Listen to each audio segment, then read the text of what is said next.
Welcome to another edition of Ian Cameron's Football Frenzy, Week 9. It's hard to believe it's already Week 9 in the CFL, but it is, and we're all set to break it down. Will Arndt is back on the show once again, our old friend, to help us out, talk Week 9 in the CFL. Before we get into CFL, I've got to, because he is a Minnesota Vikings fan, there's a lot of people liking the what they're seeing out of J.J. McCarthy here early in training camp, Will.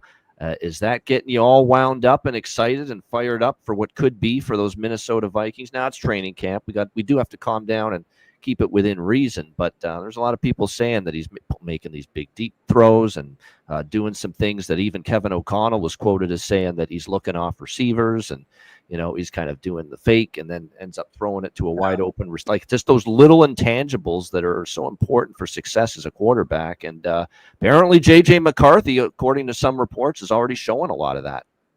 Yep, repping my purple and gold for my Vikings. But it's training camp. You know, what gets me most excited about J.J. McCarthy, I hope he's a great player and shows a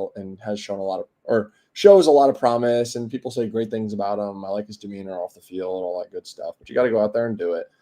But the thing that excites me most about it is we've seen historically in the past, you have a talented roster with a quarterback on a rookie contract. He's had a chance to sit for a year, so he's not really a true rookie. And you could do some big-time things with it. He's got awesome weapons around him. I don't think anyone would dispute that. So that's the setup that potentially makes their season interesting to have some legs. Yeah, no doubt. Like I said, that's going to be the AFC West and the NFC North. If I had to pick one division in each conference, that's going to be very entertaining and fun to watch, and I think a little more wide open than people think. Those are the two divisions I would go with, the AFC West and the NFC North. I think they're going to be fun divisions and interesting to keep an eye on throughout the course of the NFL season. CFL, as we always do, before we get into the games for Week 9, we always want to talk about the team that's on a bye week first, and that team is BC on the bye week here in Week 9, coming off a stunning loss, and it was stunning just based on the fact they had a 10-point lead in the fourth quarter against my Ticats, and the Hamilton Ticats roar back, literally and figuratively roar back, and they end up coming back to win with a last-minute game-winning touchdown drive engineered by Bo Levi Mitchell and the Ticats offense. A horrific loss for BC. They probably need to and should have found a way to wrap that game up, but they just couldn't, settling for field goals in the red zone. Defense that was just not very good throughout that game. Not much pass rush at all on Mitchell.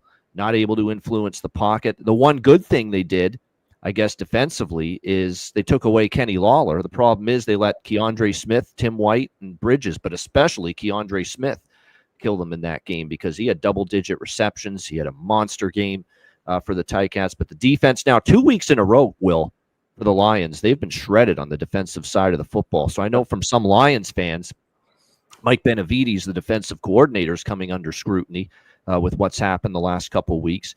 Nathan Rourke and the BC offense played pretty solid in that game. But unfortunately, the defense was just unable to really corral the Hamilton offense. And now you look at where this BC team is going into their bye week.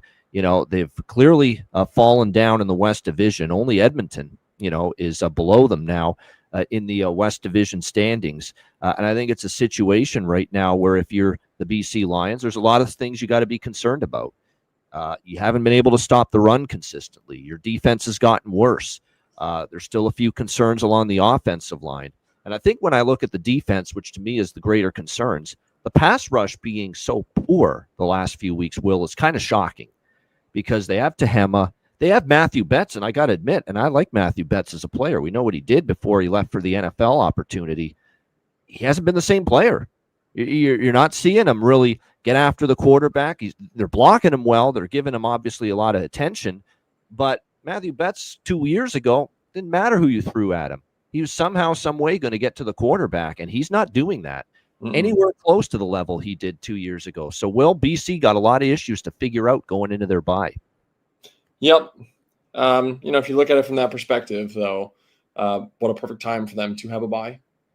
And I've said this way back to before the season. That's a team I'm bullish on, and I expected that to be bumpy early on. New head coach, total new infrastructure. It's going to take time to build continuity all the way around. So yeah, definitely some interesting developments on defense. They have to get that buttoned up. I know Mike Benavides, he's a great man, but that's not good enough on that side of the ball right now. But it's one of those losses that'll eat you up going into the bye week.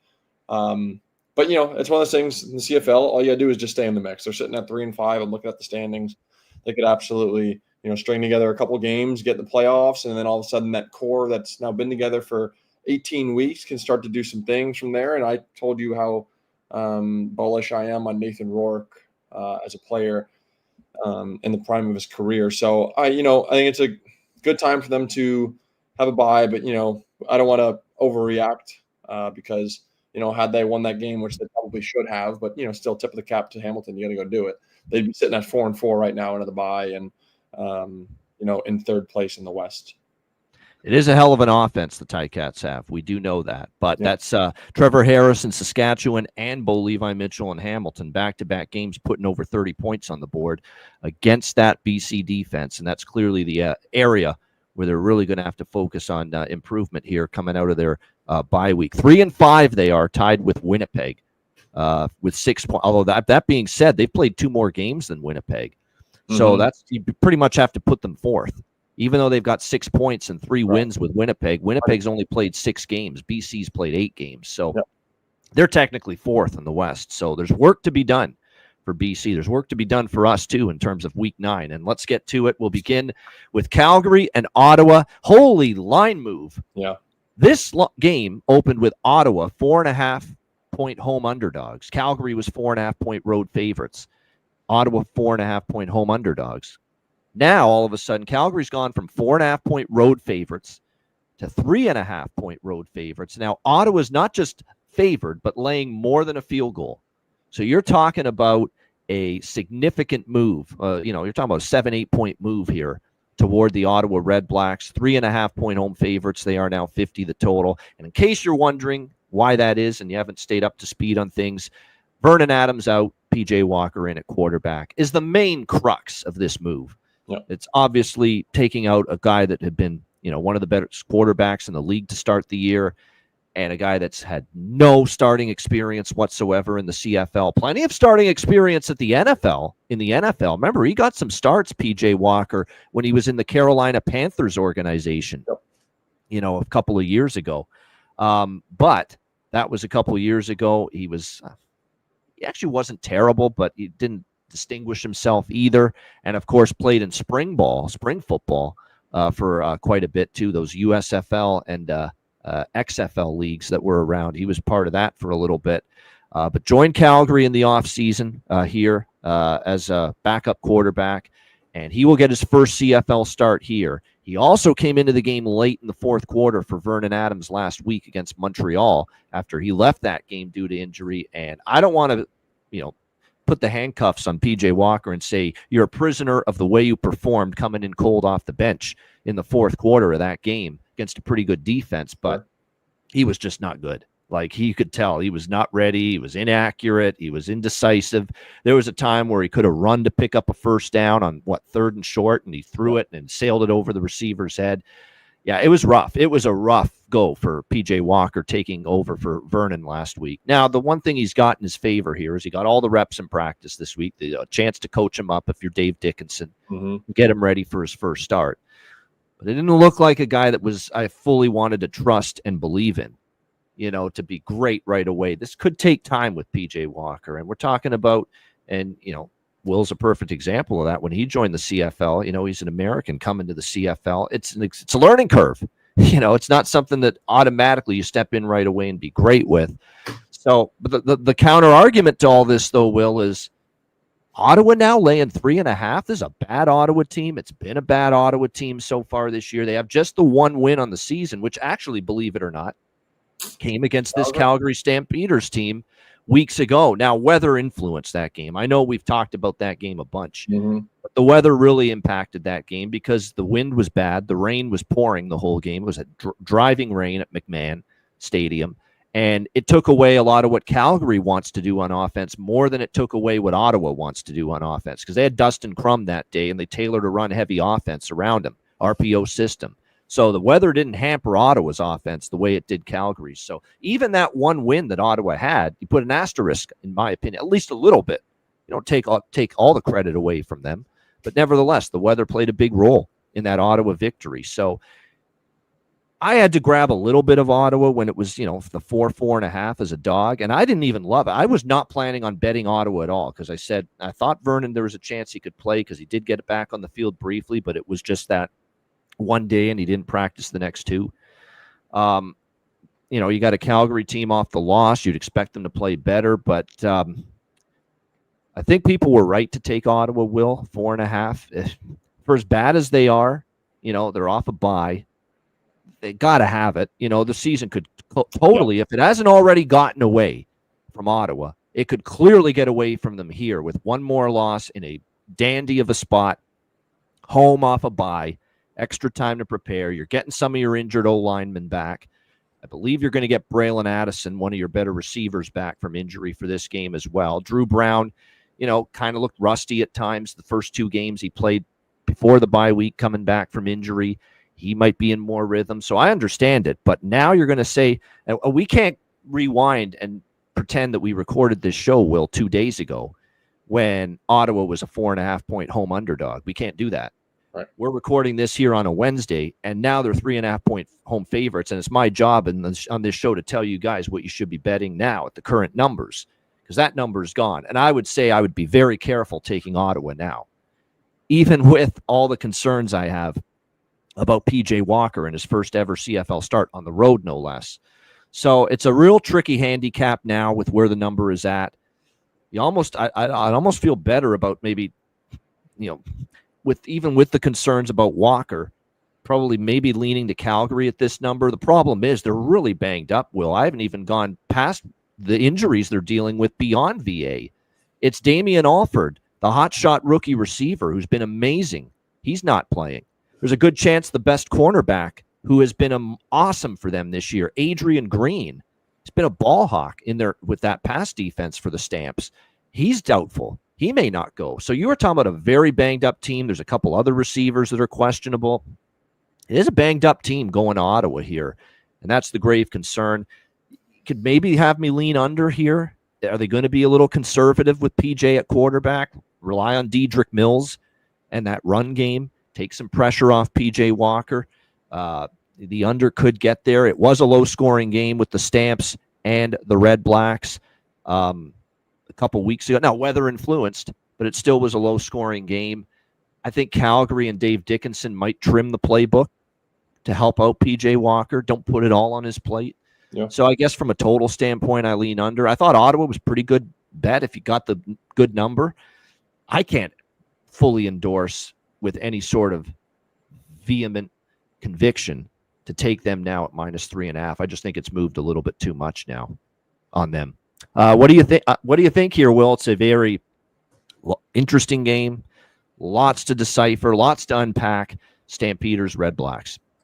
Yeah, I certainly don't ever like to comment or speculate on the trajectory of team seasons or people's contention.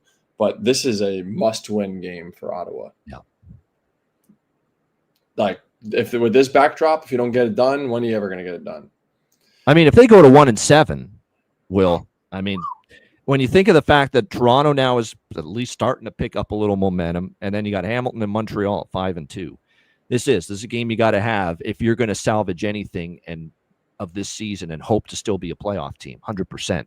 Yep. And it's an interesting dynamic.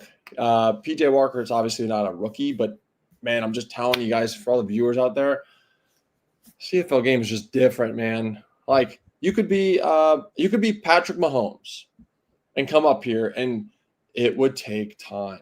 It's not really an ability. It's just different. Your instincts you've done for 20 years of playing ball, and all of a sudden when it's second down and you're like, all right, I'm going to throw his ball away or I'm going to run, and your instincts and your emotions are higher. You just forget about oh, dang, third down, I got to punt.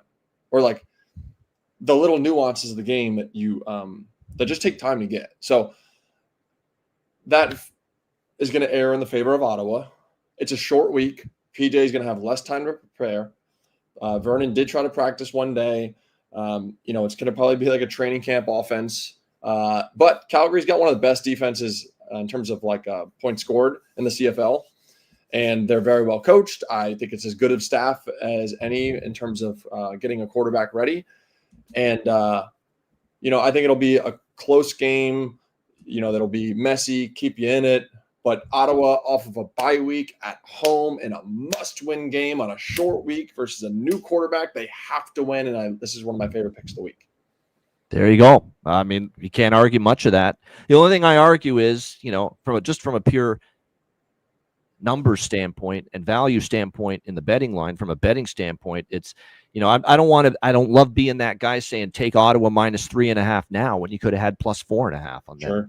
Like, it's just such a big difference, but it is set up on a silver platter from a spot standpoint. And even though they've had a rough season, and Calgary's very wounded, very banged up football team coming into town.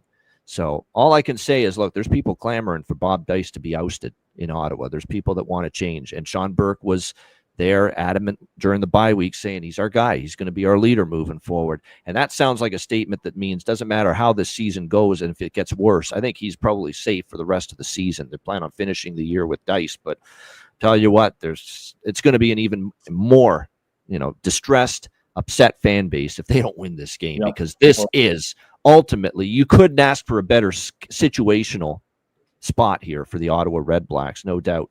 They need to, what they do? They need to commit to I think sometimes, and they've been trailing in a lot of games, so maybe that's part of it, having to throw the ball so much. But, you went out and you got William Stan back in the offseason. I know he's older now. He's had some injuries, probably not the guy he was in Montreal for all those years, but, run the rock a little bit more. Yeah. And Tommy Condell, it's always my fucking issue with him, even going back to Hamilton. Yep. Just got way too pass heavy at times. Forgot there was even a run game that he had to go to. Holidays, yeah. Yep, no doubt. And that's always an issue at times for me with Tommy, going all the way back to when he was the Ticats OC here in Hamilton. So, balance out the offense. I know this is still a league where you got to have the quarterback, you got to have the aerial attack, no doubt. But you still have to keep defenses honest, and you've still got to sprinkle in just enough run game to be balanced. That's what you got to do, and we'll see if Ottawa can do that here. Because Calgary will do that. Calgary will commit to I think Dedrick Mills could be a decent prop here, rush yards, just because I think they're going to commit to it. Right. They are definitely going to try to take some of the burden off PJ Walker. So Dedrick Mills props might be worth a look in that Calgary-Ottawa game. All right, Friday night football tonight. Toronto and Winnipeg. Winnipeg, 4-point home favorites, 51 the total. Didn't we just see this game? Yes, we did in Toronto last week. And Argos, sometimes styles make fights, and you see this in every sport. Yes, I'm seeing it right now with the Blue Jays against Baltimore, how the Blue Jays are having this great season in baseball, and yet they always seem to lose to Baltimore, regardless of how good or bad they are. Sometimes you just have an issue with a certain team, and Winnipeg is starting to have that issue with Toronto, Will. 4-0 straight up, 4-0 against the spread for the Toronto Argonauts versus Winnipeg since the beginning of last year. They swept them in all 3 games last year. They obviously handled business convincingly last week against Winnipeg, although that was a game where Zach Collaros got injured, left the game, did not return, and Chris Strevler took over, and he struggled. He actually had one pretty good drive. He did have one really good throw on the run for 1 touchdown, but he also had a lot of inaccuracies, just missing targets, and that's what you got to live with Chris Strevler, who's not the most natural, pocket passer imaginable. But you got to give the Argos credit. They got after Zach Collaros. They forced him into turnovers and interceptions. And I guess the question is now in this game at the moment, I think it'll be highly unlikely that Zach Collaros plays.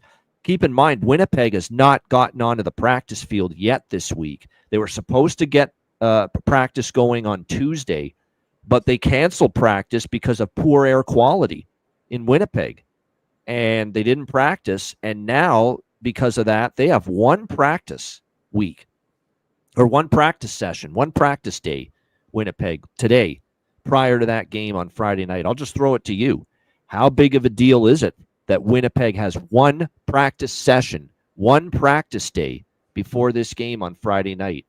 Can you still maybe survive and thrive with just one practice day? Or is this a really big concern here for Winnipeg, in your opinion?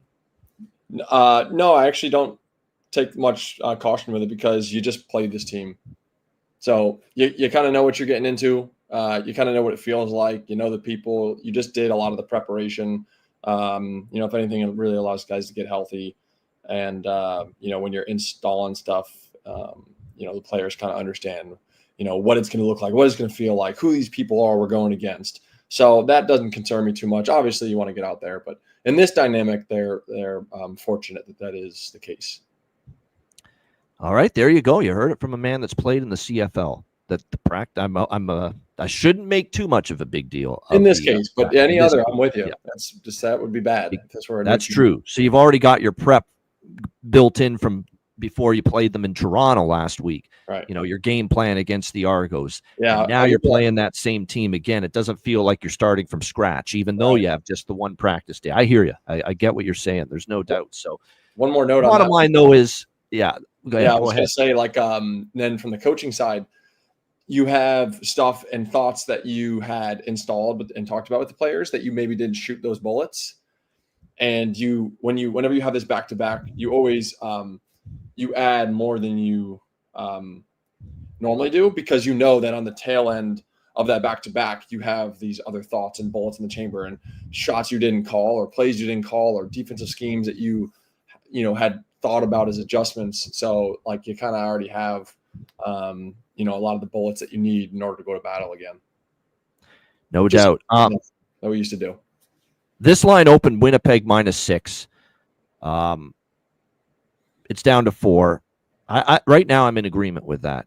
The Bombers have had issues with the Argos, and I think there's just too many issues for the Bombers right now to say, yeah, I'm confident laying more than a few, even at home. And we've seen at home this year, Winnipeg, just lost to Calgary the last time they played at home. 2-1 on the season at home. I know that, Princess Auto Stadium in Winnipeg, the overall record still going back to 2019 is great, but there's a lot of issues really starting to pop up here for Winnipeg. Their offensive line's not been the same, in my opinion. We saw Collaros under pressure constantly from that Toronto pass rush last week.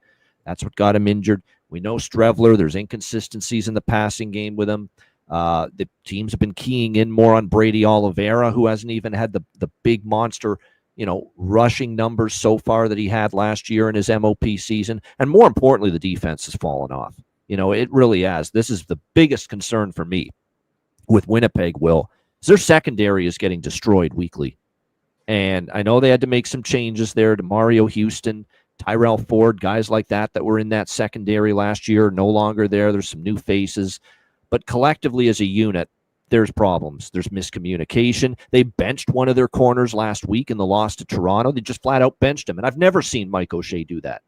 Just bench a guy right in the middle of the game. You're not playing again. We're putting someone else in there. I mean, that's concerning because O'Shea never does that shit. Yeah. Benching a guy mid-game. And he did that with one of his corners last week in that bad performance by that Bomber secondary, getting lit up by Nick Arbuckle. And I like the way he's progressing. Nick Arbuckle's playing well. He's gotten better and better each week. Let's give Arbuckle a little credit. 38 points against Hamilton, even though they lost. I thought he played well in a loss to Montreal on the road, a good defense, and he still moved the ball, put up 25 points, and then the 31 against Winnipeg. He's getting better, Arbuckle, week by week. And you got to give credit to the Argo receivers. They've got some good ones.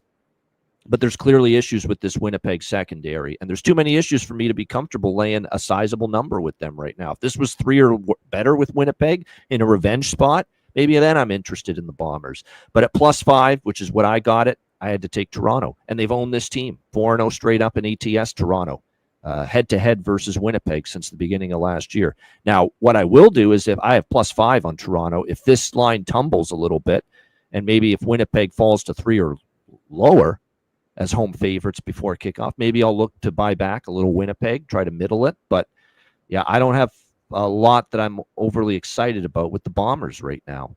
And if you're taking them, it feels like you're just buying into, well, they're at home. They've been great at home the last 5 years or 6 years. Yeah, they're in revenge because they lost in Toronto last week. Surely they're going to get it done. Well, we said that about the Calgary game. Didn't happen. And you're talking about a Toronto team that has clearly had the best of it. O'Shea has clearly had issues against Brian Dinwiddie head-to-head here these last couple of seasons. So I am on Toronto, but I do have some intention of maybe looking for a middle on Winnipeg if it falls, a little bit further to 2.5, 3. But at this current number, it's Toronto for me. I'm not laying more than a field goal with the Winnipeg Blue Bombers. Now, I had the over last week in that Toronto-Winnipeg game, and I'm convinced, Will, that it would have cashed if Zach Collaros didn't get injured. Toronto had the big lead. Winnipeg, just couldn't finish drives once Strevler got in there, and they just milked the clock and ran the clock out, and it stayed under, barely. But that game was way on a pace to go over the total at halftime, and then Zach got injured, didn't return, and it stayed under. This one I might come back to the over because the one thing I'll say about Strevler, here's the positive I'll say about Strevler, Will. He had a chance all offseason and going into week 1 against BC. O'Shea and the coaching staff had a chance to get him ready, to play good. And that was that first game against BC. And he played his best game throwing the football I've ever seen from Strevler here in the CFL. 34-20. He was great. He was efficient. He didn't have many incomplete passes. He was at home, obviously, that game against BC. So I think he will play better here. He's going to have practice under his belt. Toronto's defense is still a little spotty, even though they got Winton McManus back now. That I think at home, Strevler and the offense can do better here than they showed at times coming in for relief of Collaros last week. Because remember, they scored 34 points against BC week 1 with Strevler under center, this Winnipeg team. But the Winnipeg defense, as I said, has a ton of issues. And I think Nick Arbuckle's getting more confidence by the week. This Argos offense and offensive line is getting better by the week. And I think you will see Toronto still be able to move the football once again here in this game. So that's why, even though it fell short the over last week, I'm very interested in going back to it one more time here. And I think the weather's supposed to be very nice for football on a Friday night here in Winnipeg. Will, what do you think? Argos Bombers. This is my least favorite because of all the uncertainties are layers to this matchup. Whether it's the quarterback dynamic for Winnipeg, the lack of practice for Winnipeg, just the oddity of Nick Arbuckle playing mistake-free football last week, and Zach Collaros having 3 straight games of multi-interceptions, and what Chris Strevler is going to give you, and I don't feel like I feel good about Chris Strevler as an option. It's just the Winnipeg team is not what it has been, right? Where, hey, we just need adequate quarterback play. The defensive performance was not very good, quite frankly. Nick Arbuckle diced him up, and then to boot, they got down there a lot. Liam Hajrullahu kicked 6 field goals. That means they're getting down there quite a bit. So, I'm not surprised to see like Michael O'Shea. Yeah, what if they turned some of those field goals they kicked with Hajrullahu into touchdowns? That's a great point. Yeah, right. Could have been worse. So they got down there a lot, and that's the cause for concern. Yeah, it's my least favorite of the matchups. But if I were to say, if I had to pick one of the teams here, I probably, with this line, I think it's more mean. There is a part of me that's worried Winnipeg does cream them. That's what I'm saying. I just think because at home revenge, and it's not just so much that, but is Toronto good enough to do what Calgary did and beat Winnipeg 2 times in a short span, both home and away? Calgary's one thing with VA to do that, right? And how well they had played before all the injuries have occurred. For Toronto, who had been languishing as one of the worst teams prior to this little bump they've had last week. I mean, they still lost to Montreal, but they played better. Can Toronto do that same thing? I get the concern and the question and the doubt about whether they can. Yeah. Yeah. So I'm with you. I think in this spot, I'm going to err on mean reversion. I think a lot of things went right for Toronto and a lot of things went wrong for Winnipeg. So at this line, I probably would like Winnipeg in this spot. They did feast on a lot of Collaros turnovers, a lot of Winnipeg turnovers in that game. But although I will say Winnipeg did have a scoop and score and a defensive touchdown of their own early in that game last week against Toronto. But like I said, I think there's a lot of issues right now for the Bombers. We'll see if they can fix them a little bit. All right, let's turn to Saturday where we have a doubleheader. My Ticats, 5 in a row, baby. Yeah. And by the way, Will picked them to win the East before the season. So that's on video. So if you don't believe him, tough shit. He said it back in the season preview show. We got Hamilton, 3.5-point road favorites, 54.5 the total. So let me start with the pro-Hamilton argument in this game. They've crushed Edmonton in Edmonton 2 years in a row. They've gone there and they've just laid waste to the Edmonton Elks. Yeah. And there's potential that could happen again because, look, Hamilton's offense is rolling. They took Kenny Lawler away, BC, and they still put up, all the points that they did last week, 37 in victory. If Kenny Lawler doesn't beat you, Keandre Smith can beat you. Tim White can beat you. Shamar Bridges can beat you. I mean, they've got a ton of great receivers. The O-line's been solid. They got Bordner back, the left tackle, last week on that O-line. Excellent performance. Defense was playing well last week, kind of a step back, but they're playing Nathan Rourke, pretty good quarterback for BC.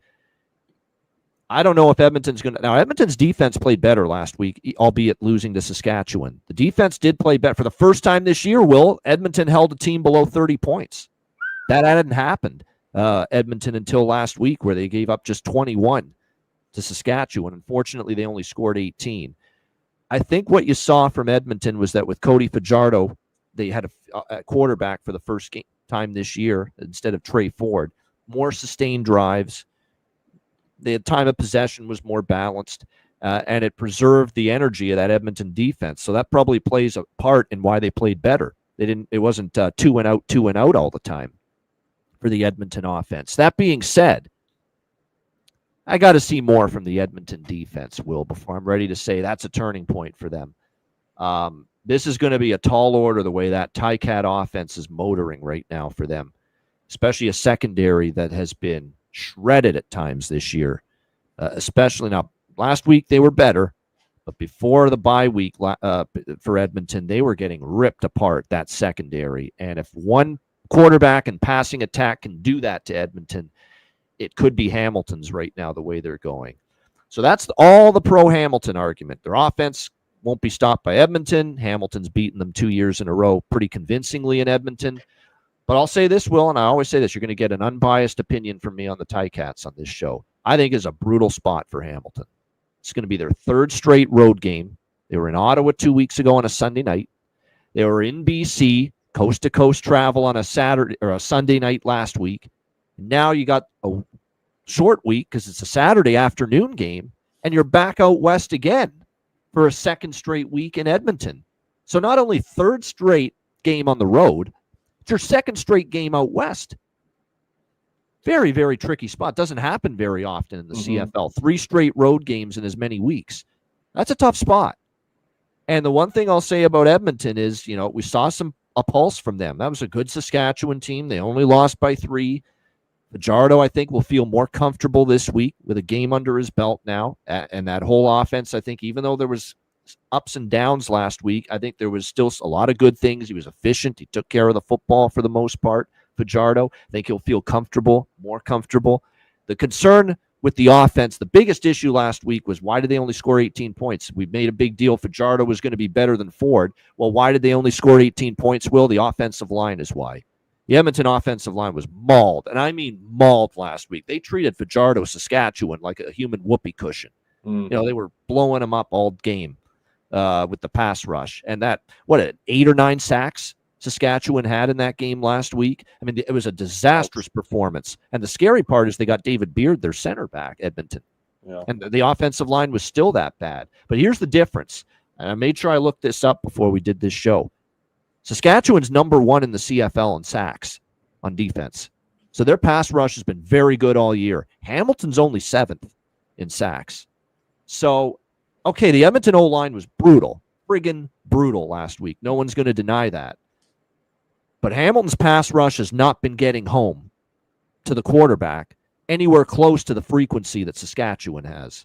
So I think it's probably an opportunity for Edmonton to protect Fajardo better, have a little better ability here to get the run game going. That's the one thing the Ticats had an issue with last week, even though they won. Their run defense was not good.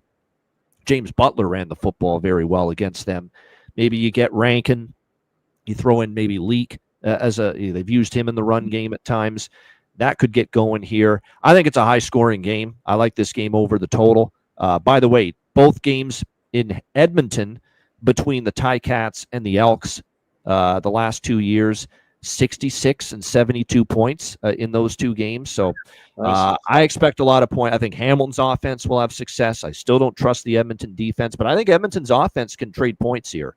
The Hamilton defense showed some holes. It's a 3rd straight road game. Could be a little bit of fatigue and exhaustion setting in as the game goes on for the Ticats, especially on defense. And I think Fajardo will be more comfortable. The O-line, I think, will play a little bit better simply because Hamilton doesn't have the pass rush numbers that Saskatchewan has so far this season. So I like the over. And believe it or not, I would take Edmonton here at anything above. Now, if it falls further, I'd maybe stay off. But I think 3.5, 4, certainly when it opened 4.5 with Edmonton here as home dogs, I think there's reasons to take them. I think there's a really difficult spot here for Hamilton this week. 3rd straight road game's not easy. Will, did you ever have something like that with a team that you played on, Ottawa, BC, 3 straight road games? And what would your first thought be if you were in that spot? Well, physically it's challenging, but I will say, as a player, yeah, sure, the flights and stuff are a challenge when you're banged up. But that was always my favorite part about playing in the CFL, is to be able to visit this great country and all the cool different cities and places you kind of get a chance to walk around before the game. But take the personal stuff out of it. It is a logistical challenge in terms of your recovery. You go 3 in a row and you travel that much. Absolutely. That's one of those games where if you lose this one, 3rd in a row, you ain't gonna be beating yourself up too much about it. You just kind of chalk it up to, hey boys, that was a tough stretch. We're in a good spot. Let's go back home, and we're 5-1 in our last 6. So I am with you on that. I'm leaning here with this line towards Edmonton. I think Cody Fajardo showed a lot of promise, was obviously very efficient, and I think really lines up well with what Jordan Maximic, the OC, wants to do, knowing that system from my time in BC when he was there. And one of the things I mentioned before the season was, if Trey Ford, low floor, high ceiling, a lot of possibilities with Trey Ford. And they decided to make the switch. And one of the reasons that I was optimistic about Edmonton was that you got a Grey Cup champion quarterback and his, still in his golden years of being able to have production. And he showed a lot of promise that he should be able to build on. And we like some of the talent on this roster, whether it's Curly Gittins Jr. or there are some interesting defensive pieces. So I'm still like, man, you guys got to figure it out, whether it's Niles Morgan or Jake Serezna. And, at home, kind of in a must-win game for them. It's kind of a similar dynamic as Ottawa, what they got going on. So I would take Edmonton in this spot and, look for Cody Fajardo to have a little kind of coming out, fandom start to wrap their arms around him.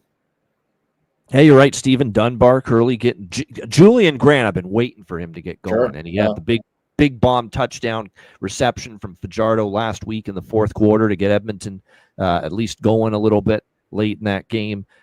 There's definitely weapons, and like I said, Justin Rankin was showing a little bit earlier in the year. He's kind of been slowed down a little bit the last few weeks, but again, Hamilton showed a little bit of vulnerability stopping the run last week against BC, even though they won that game. So like I said, I think there's points in bunches, and I'm honest when it's Hamilton. I'd be leery of taking them in this, but they could. They're certainly still the better team and could still win this game. Maybe they will, because and they don't quit. They showed it last week, but I'd be leery in this spot laying more than a field goal on the road. Yeah, no, I will, and I will say, for Hamilton, there is something really powerful about that type of win in the locker room. You have now got validation that you are not out of a game when you have a win like that. Score 2 touchdowns in the last 3 minutes. By the way, what a great league to be able to kind of keep you on your toes till the very end. And that's what I said watching that game with my season ticket buddies, is that don't worry, it's 10-point lead, but there's still almost 5 minutes left. If you score quickly here, and that was key. They got the big touchdown pass from Mitchell to O'Leary Orange with 2:50 left to make it a 3-point game. Well, because there was still 2:50 left and you scored quickly, you could kick off, play defense, get a stop, and get the ball back, not have to onside kick. Yep. And so that's why it's 10-point lead in the CFL with 4 minutes and change left. Game's not over, and that last week's game was proof of that. Yep. And those guys are rolling 5 in a row, hottest team in CFL. I was looking earlier, they got a ton of good defensive stats tackles for loss and points allowed. And I think they're leading the league in creating turnovers. And then Bo's rolling. Scott Milanovic has finally gotten things in place. He's got a really good pedigree as a coach. I knew it was kind of just a matter of time. So, all that said, I tip of the cap to Hamilton, regardless of this game, for where they're at. 5 in a row, pretty solid. Yeah, this could be an over trifecta game for me. Yeah. I already mentioned I like the over. This could be one, and we've been good calling these this year.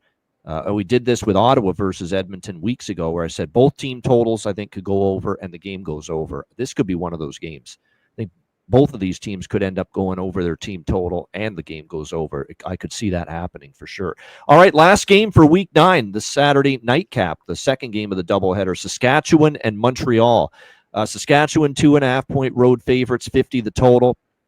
If not for a Davis Alexander injury, keeping him out of this game, this would have been the Ian Cameron's Football Frenzy Bowl of the CFL. And I say that because they're both friends of mine, and they've been on this show with me in the past, Davis Alexander and Trevor Harris. This would have been their first time this season going head-to-head. But unfortunately, we will not get a chance to see that, as Davis Alexander still out for another few weeks, which means McLeod Bethel Thompson will start once again for Montreal at quarterback. He was better last week. Let's give him some credit. It was a better performance. He protected the football better, no mistakes, he had the one interception, but after that, in the first half, but after that, he was a lot better in that game. So I think when you look at it, certainly a situation where it was just definitely a step in the right direction from McLeod Bethel Thompson. I thought he got the ball out quickly. He was more efficient, more accurate, other than the one interception. And certainly it was a good thing for the Montreal team to see that.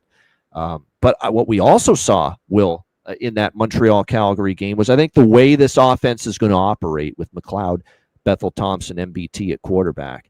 And that is they're going to run the football a little bit more. I think it's going to be way more 50-50 ratio with the run and the pass. Get Travis Tice involved, get Sean Thomas Erlington, the two running backs that they've been platooning this year involved. Rely on the run game, make things easier on McLeod Bethel Thompson, and rely on your very good defense, which last week in the win against Calgary, okay, Vernon Adams went out of that game due to injury, but when Vernon was in the game, I thought they played pretty well. They held Calgary in check. They held them to field goals a few times. So it's still a very good Montreal defense. And we've seen now with Bethel Thompson at quarterback the last 2 times, both games stayed under. And I think this could be an under because of that. The total's 50.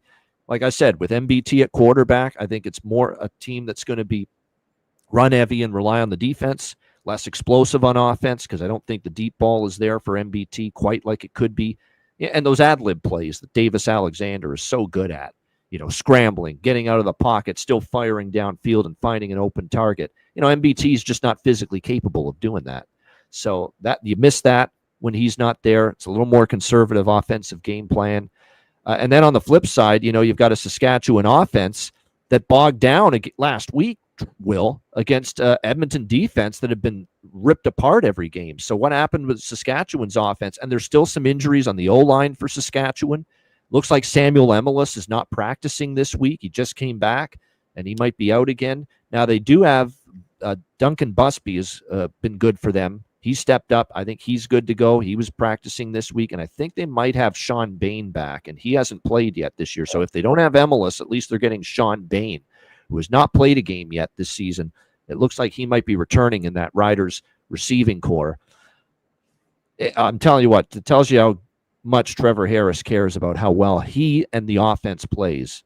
And we both know him. Trevor Harris last week, if you saw that press conference, Will, you would have thought they lost the game.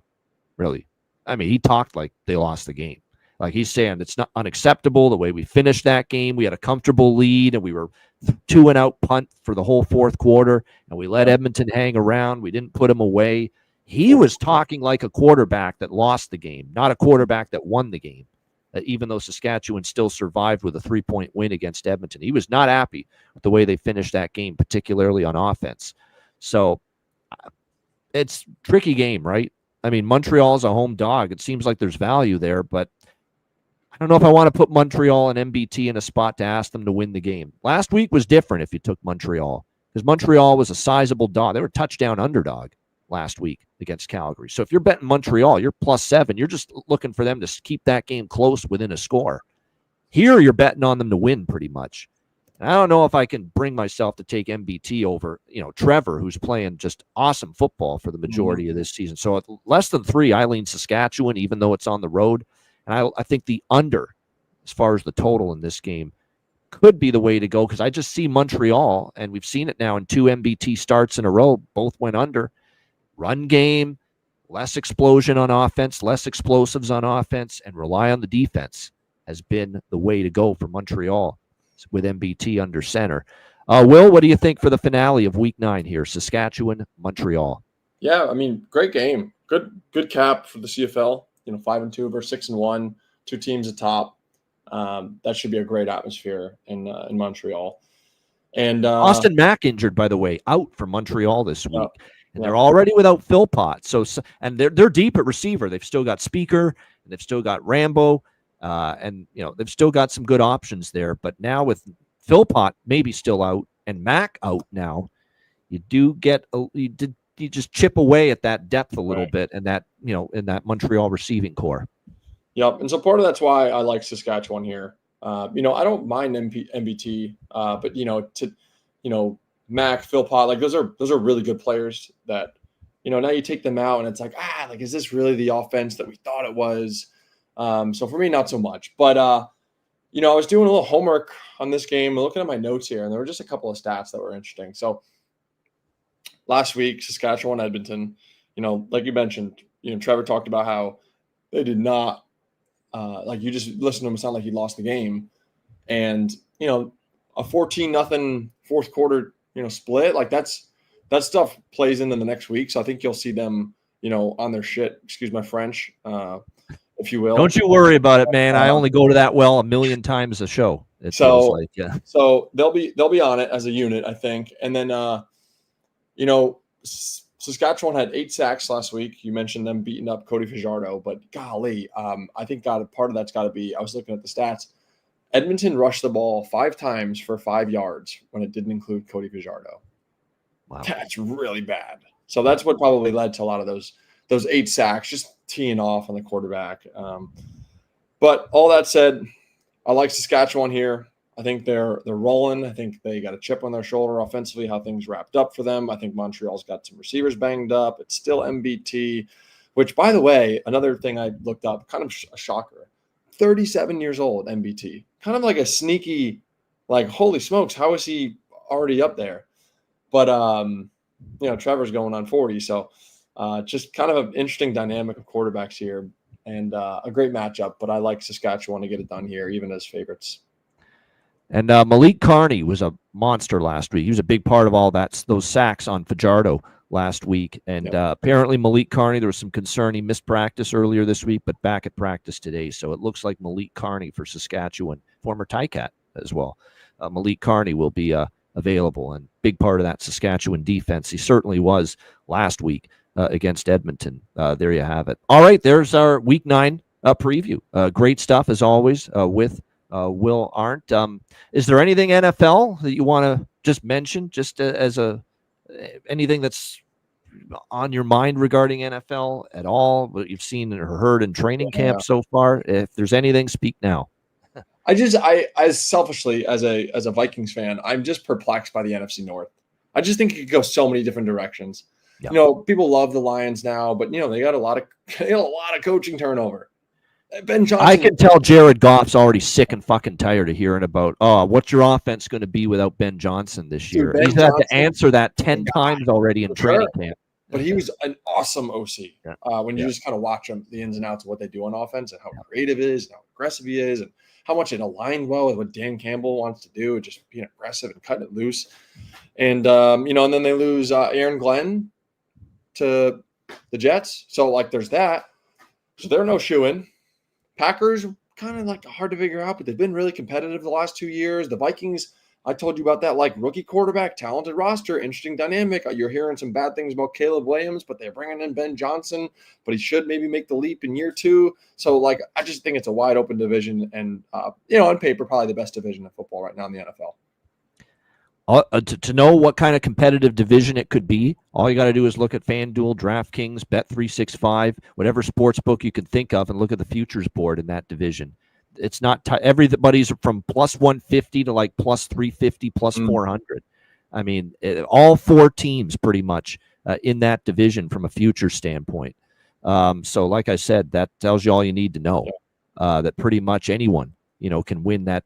And I'm serious. I mean, Detroit certainly give them the edge. But yeah, FanDuel right now is Detroit plus 155, Green Bay plus 250, Wills, Minnesota Vikings plus 270, and the Chicago Bears at plus 550. There's not a single team this is not the NFC East where the Giants are down around plus 2,500. To win the division. Everyone is 5.5, 6 to 1 or better. To win the NFC North, which shows you how competitive that's going to be, in my opinion, that division. So, that's going to be a fun division to watch, no doubt about it. Great stuff. Let's wrap it up. Will, we got best bets to do before we hop on out of here. I think you've been doing pretty well with them. Last week, I totally forgot what I had last week, but nevertheless, we'll see if we can deliver a winner here in week 9. Will, we'll go to you. What do you got for best bet? I want to pound the desk, but it's one of those like electrical raised desks that I'm on right now. Breaking furniture is not wise. You're gonna have to get more movie gigs and commercial gigs. I'm fired up, but I'm metaphorically Wreck-It Ralph pounding the table. Ottawa's gonna get it done this week. Now or never, boys. Let's go. I'm wearing my red black shorts right now. I just think everything is lined up for you guys to go get it. Sure. I'll be. I I'll always root for them, but objectively, unbiased. I think this is a spot where they're going to get it done this week, and I think they should be able to roll at home. All right, there you go. Ottawa Red Blacks, best number currently -3.5 against Calgary, or actually -3, -120 is still available. So there you go. Just get the 3 if you like Ottawa still, even after the line move. Will Arndt's best bet. My best bet, I'm going to the Ticats game, but I'm going to the total. Give me that over. I think there's points. 2 straight meetings in Edmonton have gone over the total. Let's go with Hamilton, Edmonton, over 54.5.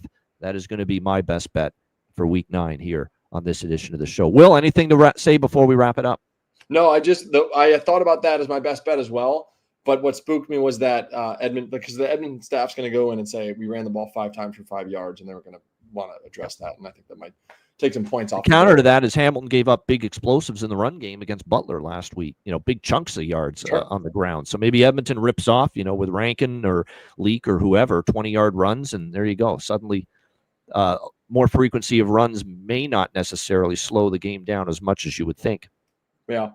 And then off the field, if you've stuck around and hung out with us for this long, thank you. And, I haven't even told Ian this. I was in the hospital last night with some weird heart symptoms. And it's one of those things where you're sitting there and, you have a lot of thoughts that run through your head. So, just take a moment wherever you're at today and just, you can think back on a time where you were going through it or you're in a spot, and don't lose that perspective about, even if you're just going through your days and things are normal for you, maybe just take a little moment to appreciate it. Because I know I'm not feeling my best right now. I had a weird night last night, and I got some health stuff I got to work through. But I just thought it was a good reminder, and I can't wait to feel better. And I know when I do, I'll be that much more grateful and appreciative of it. Great advice. Well said. And I'm going to say something too. Hit the fucking like button. This man has divulged some personal, serious health matters on air for us here. Hit the like button. That's all we ask. No doubt. Will's bearing his soul here here on the Football Frenzy. But we hope you're well. We hope again the health issues are going to be good for you long term moving forward. We always wish you the best. Always great to have you on the show. That's a wrap for Will Arndt. I'm Ian Cameron. Have a great week. Enjoy week 9 in the CFL, and good luck. And we will be back next week for another edition of Ian Cameron's Football Frenzy.